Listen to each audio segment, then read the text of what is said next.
Welcome to our channel, Behind My Story. Please like, share, and subscribe. I confess that I love money and fame. People envy me for it, or they did. I've been a prima donna since the day I was born. All girls dreamt of being me. My father helped my brother and I achieve all our dreams. But there was one fly in the ointment, and this is my story. My name is Amelia. I'm 17 years old. My father's a businessman. My mother came from a rich family, so we were quite wealthy, rolling in dough, one might say. My brother Arthur was handsome, older than me. He went to flight school.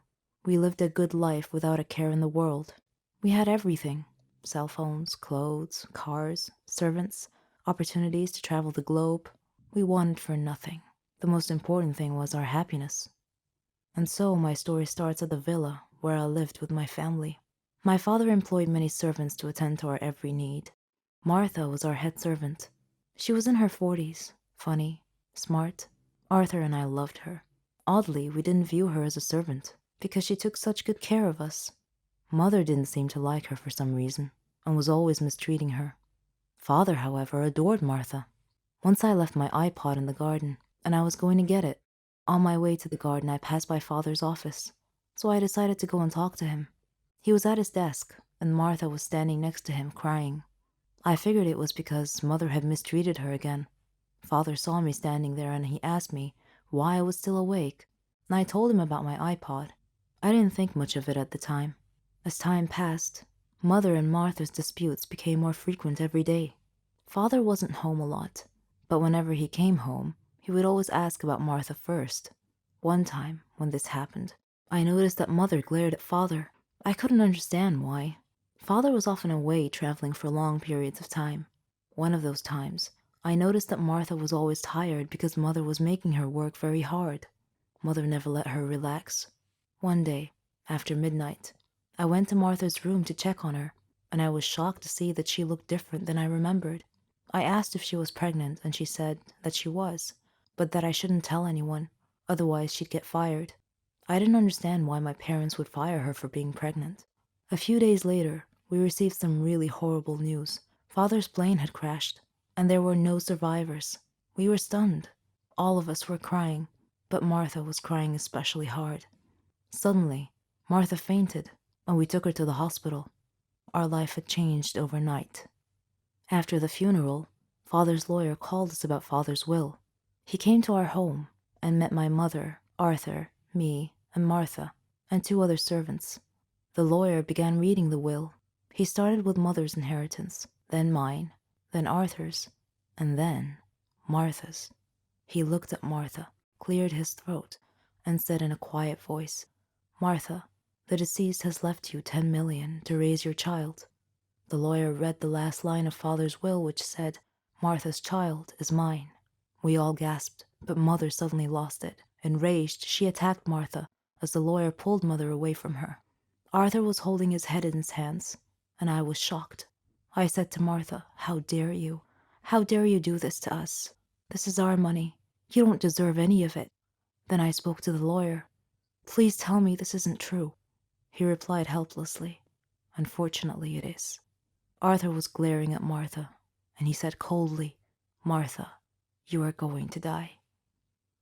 Martha looked very frightened upon hearing this. That night, the other servants helped Martha sneak out of the house. Arthur came to my room that same night and told me that we had to kill Martha. He said he knew where she was, and that her 10 million belonged to us. At first, I was hesitant to get involved. I mean, that was murder, but in the end, I reluctantly agreed to help him. The next day we made a call and hired a hitman to rid us of that disaster. Later we received a call from him. He said that Martha was no longer a problem. We smirked in victory. A few days later, the lawyer came by again. Before he could tell us why he came, we beheld a miracle. Our recently said to be deceased father was walking behind him with a servant holding a child. Arthur and I stared at him in disbelief and shock. Then we looked at each other. Arthur's face had gone pale white as all the blood drained from his face. Father was livid and said to us in an accusing manner, "The moment you thought I was dead and that I left an inheritance for Martha, you immediately arranged to have her killed. I suspected you'd try something like this. It was pure luck that I got back when I did. I missed my flight that day, otherwise I would have been dead now. So fortunately, I came back early enough for Martha to call me and tell me about your death threat. When I arrived at Martha's place, she was already dead, but I called 911, and they were able to save the child. Then I immediately called my lawyer to revise my will, to leave half of my inheritance to this child. I felt like I was in an endless nightmare. The police arrived and told us that the hired killer had been arrested and had confessed, and told the police that Arthur and I were the ones who hired him to kill Martha. As the policeman was handcuffing us to take us away, I thought about the irony, how Martha was dead, how her newborn baby had survived and was now the richest child in the country, how Arthur and I were going to jail, and how one small fly in the ointment had caused our ultimate fall from grace. In legends and horror stories, ghosts are typically spirits of the dead, those who suffered greatly in their lives, that when their time comes, they choose to linger in this world, to sow hatred and chaos among the living. Do you believe this, that there are vengeful spirits living among us, right here, right now? I do, and my story will tell you why. I'm Martha. I'm 19 years old, and I have a twin sister, Caroline. She wasn't just my sister, but we were best friends and subsequent partners in crime. We suffered a miserable life because we lived in poverty. Our parents were very poor, despite belonging to a rich family. Grandpa, on my dad's side of the family, worked in the petroleum industry, where he made lots of investments and projects. And fortunately, he had a lot of enemies too, many of whom were from Mom's side of the family. Dad was the middle son, but he assumed responsibility for Grandpa's work because he was very competent and capable. Similarly, Mom became responsible for her father's work. She did her best to avoid conflict between her side of the family and Dad's side, so that they could work together peacefully. It was at this point, I believe, that vengeful spirits must have come into play. My parents had loved each other since their childhood, but they didn't tell their families about it. In the past, both my grandpas were once friends and partners. They worked together within the same company, but they later became enemies and split the company into two. Both families hated each other that day forth. All of them, except for my parents. Mom's uncles took over her company and fired her. Dad couldn't bear to see Mom in this situation, so he told his dad that he was going to marry her. So his father made him choose between my mother and the company with all the power and wealth that came with it.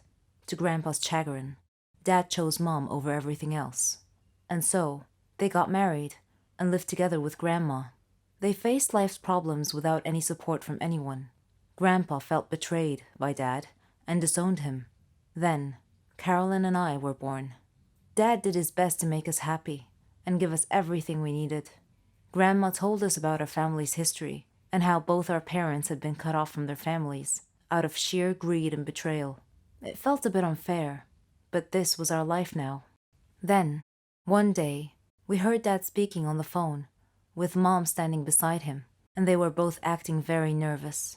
He told her to take care of us, and then he left the house and never came back.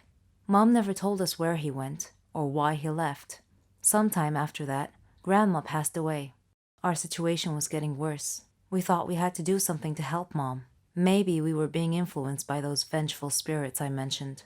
But either way, Carolyn and I made our decision to go over to the dark side. We decided to steal, rob, defraud. We were smart enough. Together, we could definitely pull it off. We began with our neighbor, very wealthy, but very cheap. We figured she must be keeping her money somewhere in the house, since she didn't believe in leaving a dime in the bank's care and was completely convinced that they would steal her money. Lucky for us, I guess. And we were right. We infiltrated her house when she was away and found a load of money stashed away under a loose tile on the floor. Took some time to find, but we got it. When we got home, the house was completely deserted. Mom wasn't there. Her clothes were all gone from the wardrobe. We were on our own now. We began exploiting jewelry shop owners. We would pretend to be a wealthy customer and tell the owner that we wanted to take the jewelry home to show our mom and get her opinion. We would drug hotel owners and put all the money in their safe into a bag, then scream and call for help, saying that the owner had just collapsed, creating a diversion. and disappearing in the crowd. We were getting quite good at it. Our wealth slowly grew day by day. Mom called, every now and then, to check that we were fine on our own. Of course, she knew nothing about our work, or what we were doing to survive. Our ultimate goal was to earn a lot of money and run away to another country to start a new life. One evening, I was with my friends, and I met a guy named Craig. He was rich, but somehow seemed different than all the people we robbed. Later I found out, to my surprise, that he was our cousin, the grandson of the man that had taken everything away from my mother and fired her.